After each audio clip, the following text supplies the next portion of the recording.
Okay, let's test the tea.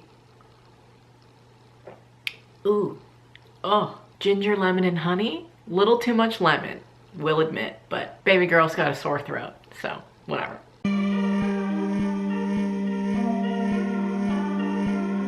Hi friends, and welcome back to my channel. In today's video, I'm going to be talking about why I took a break from social media.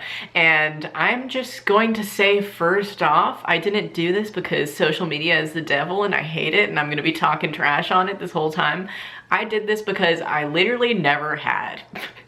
And that's almost like embarrassing for me to say, but at the same time, I think a lot of people are in that same boat where, you know, you just have only known the life of iPhones and Androids and social media and apps and all these things. And you've just been in it for a while and you've never thought, wow, what is my life without all of this, you know? So that's where I was at. I don't know about you guys, but I also just wanted to say, if you've been thinking about doing this or you see this and you're like, damn, maybe I should do that, and you start considering, freaking do it, because it's just so helpful for the mind state, for everything. And yeah, it's kind of weird for me to be sitting, actually no, I'm not even gonna say like, oh my god, it's so weird to be filming a video again. Because once I get going, I'm like, you know, back into it and I'm fine.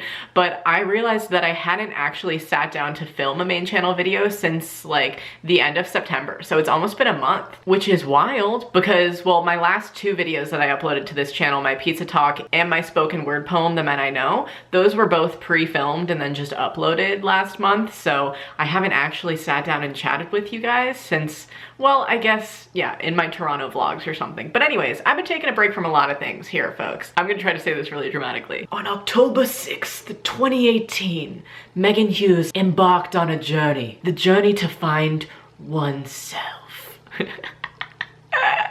No, I'm just kidding. But really, I was wondering like who I was or what I would do if I didn't have the vices that I did with social media, or, you know, just generally just sharing my life online. We live in such a mind state right now where it's like, you think it, you tweet it.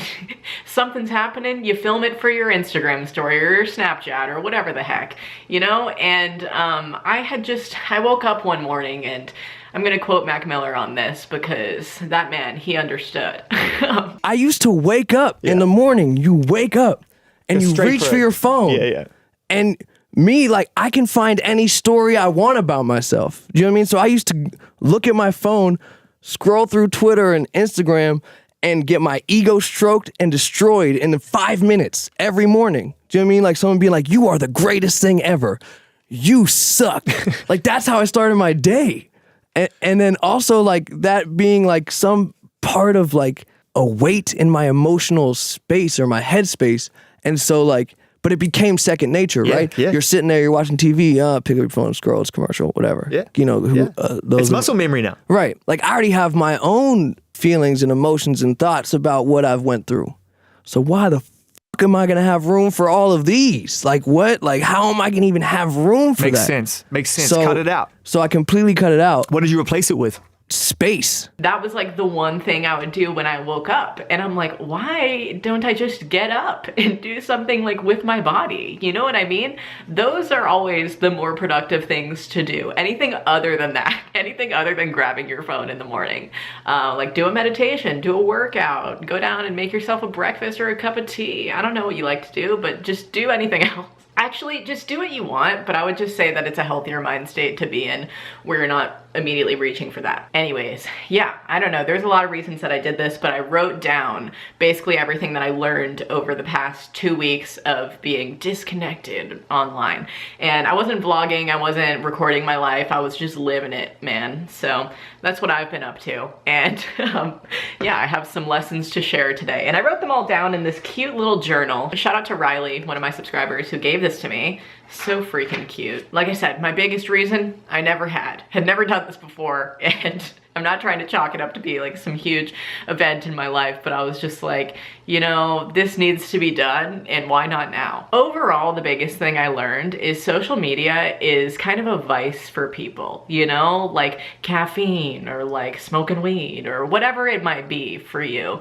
You know that you need to have a healthy habit with things like those and limit your use of said vice. So that's what social media personally is for me. I realized while being being off of social media that Instagram started these like timer things where you can set a timer and be like, yo, if I'm on Instagram for longer than like 30 minutes today, check me and give me a little alarm so I can know to get the frick off and go live my life. So that's really cool that you can do that. I haven't seen that feature yet. I haven't re-downloaded my apps and come back to it. I'm going to after I upload this video and need to share it on my platforms to let the people know. But yeah, just the biggest things if you're learning to form more of a healthy habit with social media like I am, limited time, not going on it when you first wake up in the morning, and not putting a lot of weight in it. Like, oh, this thing is so important. It's just not. It's really not. Also, this is more of a me thing, but I need to, and I'm saying this for future Meg, if she goes back to rewatch this, hey, you need to not obsessively read video comments, okay? One of my fellow YouTube friends told me that he doesn't even read his YouTube comments. I was like,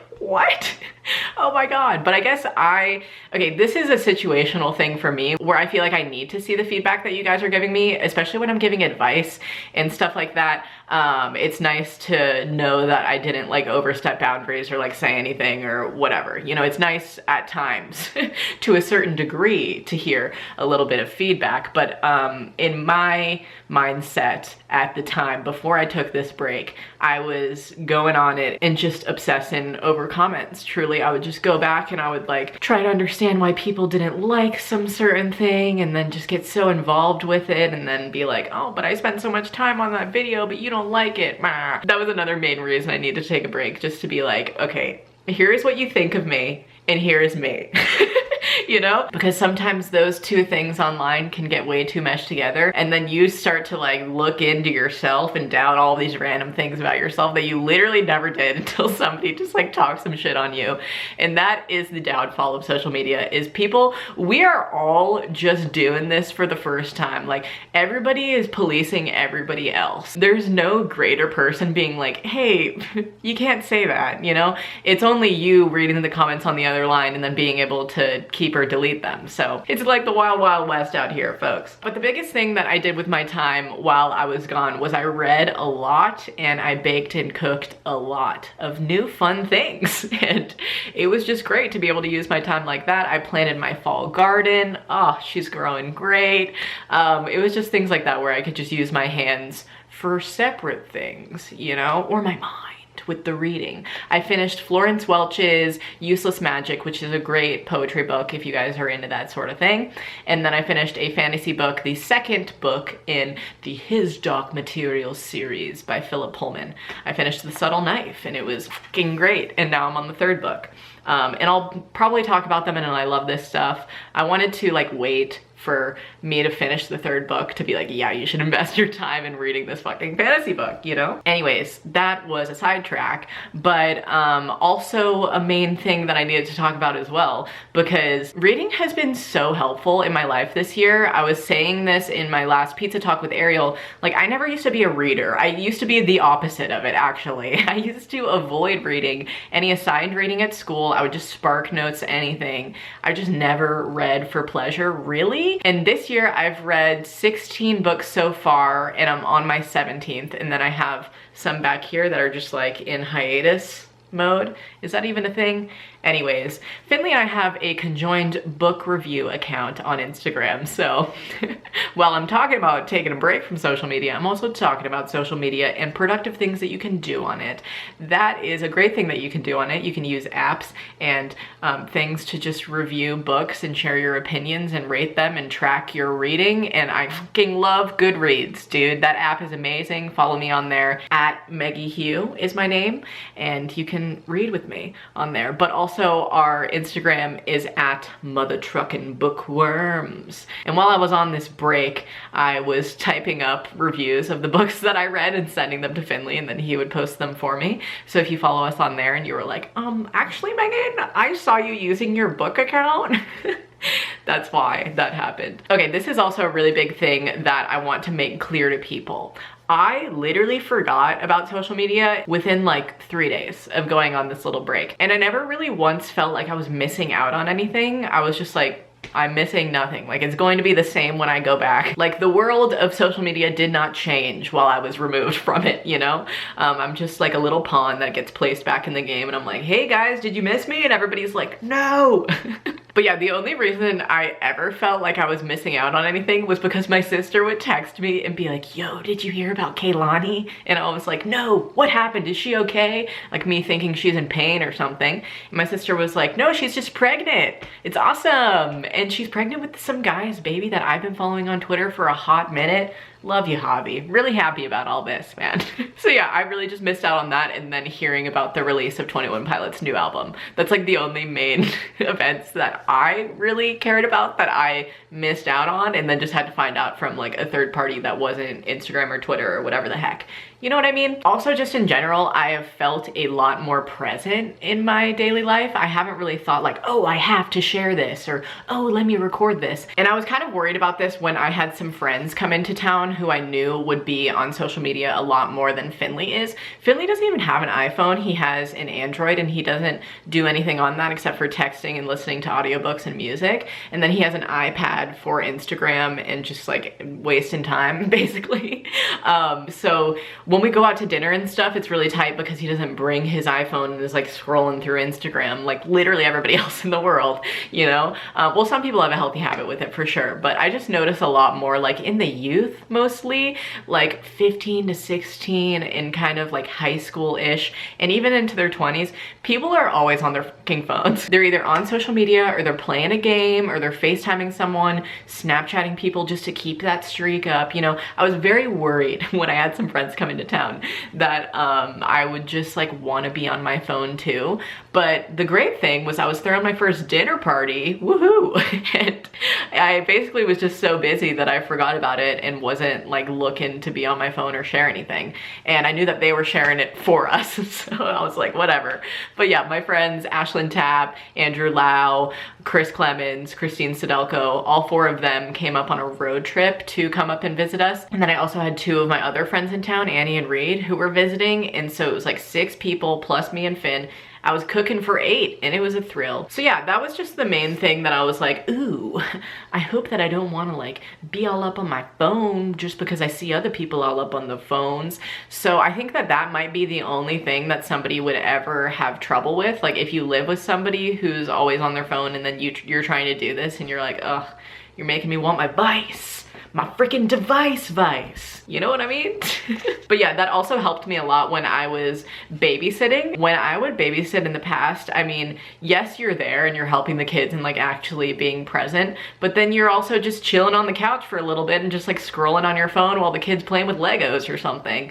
And I felt so much more inclined to just be, because I couldn't do that and be on my phone, I was just reading, and I was like, can I read you a little bit of my book, buddy? Because I've been babysitting every Monday for the 4-year-old that I watch in my town, and he was like, yeah, and he was just playing with Legos, and I was reading him my little fantasy book, and you know, it had some big words in there for him, but he had just a great time, and I had a great time, and I just think it was a better option, reading to the youth instead of just sitting there in silence on your phone or something. Ooh, okay, this is a really good one that I needed to share.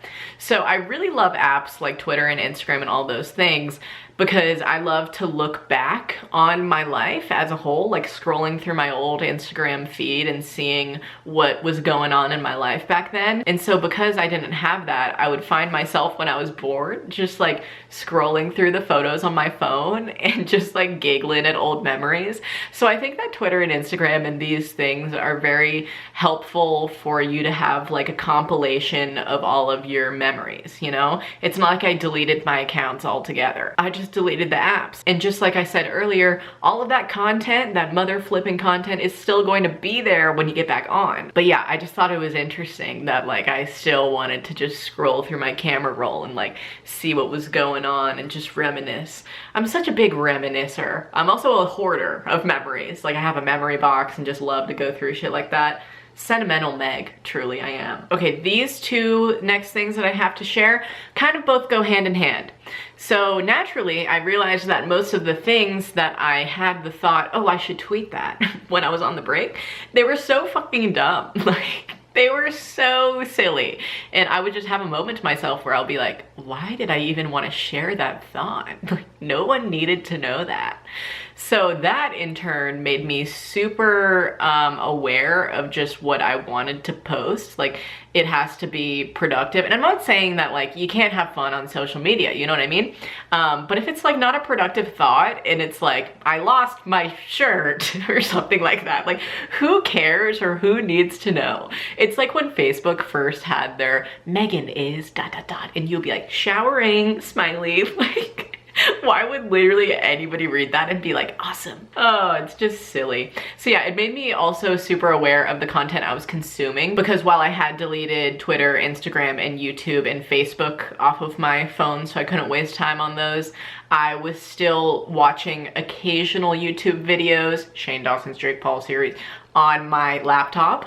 And certain things that I was watching, I was just like, why am I watching this? You know? And then I would just X out quickly and be like, all right, I'm gonna go and like watch something that I feel like is actually good content, not just stupid or unproductive. So make me aware of what I'm sharing and what I'm consuming, basically. Okay, this is kind of a point that I brushed a little bit on earlier, but I basically just realized that it's not normal for anybody to go on and read like 100 different opinions about themselves a day. Like that's just not healthy. And that has been my life since I was 15 and now I'm 21. So it's like 6 years in the making. You are yourself, but then you're also taking into consideration anything that people are saying about you and then questioning yourself. So it's just a whole back and forth that just like is not healthy. So I'm just working on forming a better relationship with my comment section where I can reply back for a while and be like into it and then be like, all right, I can healthily remove myself from, I guess, the attachment to it all, you know, and not having to go and like, you know, read comments or start little back and forth trying to understand, but really getting into an argument kind of tussles with people. It's just not productive. And it truly blew my mind when my friend told me that he doesn't even read his comments. I was like, what, bitch? Like, don't you want to know though? I guess it's just a mesh of curiosity and also just truly wanting to know, you know, if you guys are enjoying my videos, then I'm happy. If you're like, this fucking sucks, then I'm like, I won't make it again, you know? So it's like, you have to have healthy boundaries and learn when to walk away. And also I wanted to go longer with my break in general. Like I haven't re-downloaded the apps, even though today is the day I'm gonna get back on it. I'm just like, yep, it'll just happen when it happens and I'm just gonna get on and share these videos. And I basically just wanted to be able to create and share again. That was the main thing why I wanted to re-download again, because I have like little memories I wanted to share from these past weeks, or videos like this, or my podcast I just put up yesterday. And I have to tell the people about the things so that they can consume the things. And my biggest takeaway was that this is healthy for everybody. We all come together now. No, but really. I just feel like, you know, what I was saying at the beginning of the video, if you've ever been wondering about doing this and wondering how it feels, then, you know, you watch this and now you know how it feels in my personal experience, but you should truly try it out for yourself, because then you're just free to do whatever you want aside from your phone, and you don't have the ability to waste time on there. So you will find yourself doing all of the things under the sun, playing music, reading books, cooking, baking, hanging out with friends, and it's all productive and good for everybody to take a break once in a while. So thank you guys for sticking with me while I was on that break, and if you enjoyed this video and enjoyed my thoughts at all, then give this bad boy a thumbs up and subscribe to my channel if you're not already. Ring that notifications bell if you want to be notified when I upload, and until that next upload, stay smiling. Bye guys. Also let me know in the comments if you're planning on doing this, because your girl would love to know. Okay, bye. You can love it, you can leave it. There's saying nothing without it. Don't let